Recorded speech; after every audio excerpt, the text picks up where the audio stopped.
Hi everyone, welcome along. Today we're going to be having a look at these flushing siphons that fit in the old type cisterns. If you've got one of the old ones that still have the lever on the side that pull one of these up and down in your toilet cistern, then this video is for you. If you've got one of the push button cisterns, then it's not for you. Don't worry about looking at this unless you just want the information on how to fix one of these. Now you can fix one of these with just a little bit of sheet of plastic. Very simply, it's easily done, or you can just change the whole thing. But either way, we'll have a look at it and I'll show you how easy it is. But the hard part really is getting it out of the toilet cistern. If you've got a flush pipe attaching one of these, then it is really easy. But if you've got it close coupled to the back of the toilet pan, then it's a little bit more of a problem, I'm afraid. A lot longer job. Anyway, let's have a look at these first and see what goes wrong, shall we? What goes wrong? After a little while, it stops flashing, doesn't it? Well, it only flashes some of it away, usual thing. You're pumping and pumping away at the handle and not a lot is happening. So, we're going to say you've taken this out.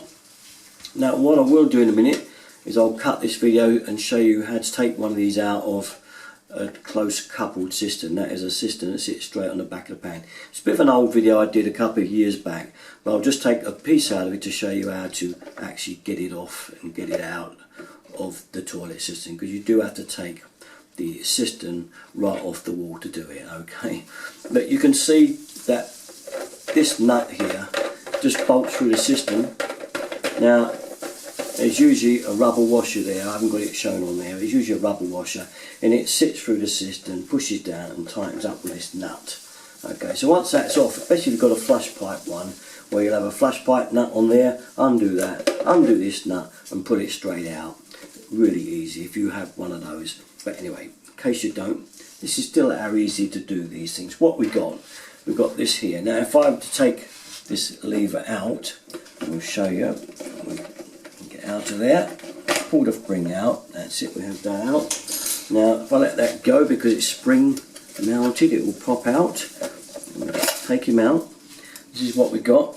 Okay, there's the whole thing there. So what do we have? We have this spring, which is like a return spring, and quite simply a washer, a plastic washer held down by this piece of plastic over that and that. So you can see that you can just whip this off of here. Okay, there's the plastic washer. Ta-da! And here is the actual siphon washer. Now on yours you'll find that this is split. If it's not been flushing, there'll be all cracks and splits all over the place on it. Now it is possible to get these washers, but very hard to find the right ones. There's so many different siphons. You might be lucky at plumbers merchants and get the right one like that. If you don't want to just change the whole siphon, you can obviously get a piece of plastic, nice hard piece of plastic like that, and just use the old one as a template and cut around it.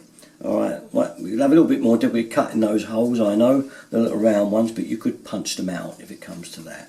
But yours will probably be different to this. They're all different. Some of them have not got this piece, they're just a complete circle piece up here, and you just need the one hole through. So it's quite easy to make a siphon washer just out of a nice hard piece of plastic. Okay, it's got to be nice and rigid like this one is.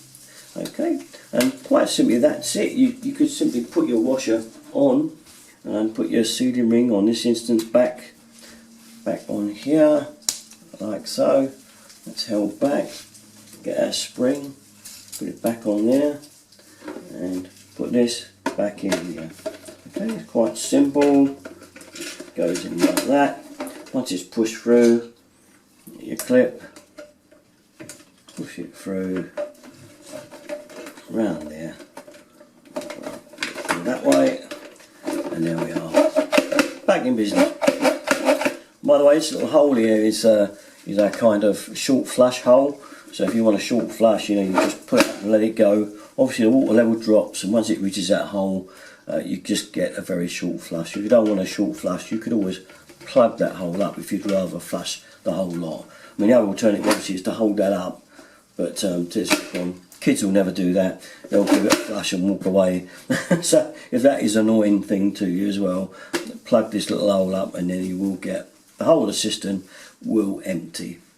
Personally, I still do that. I know it's probably not a good water saving thing, but I want everything to clear when it goes down the toilet. So we all okay, but as I say, I'll add the little video on for taking that out and how to do it. So, but that's it really. It's quite a simple job, quite easy for all of yous that have got this type of thing. Okay, well I hope that's been of some help to you. All my stuff, you know where to go, usual place, Derrickton 33. Thanks for watching, guys. Bye bye.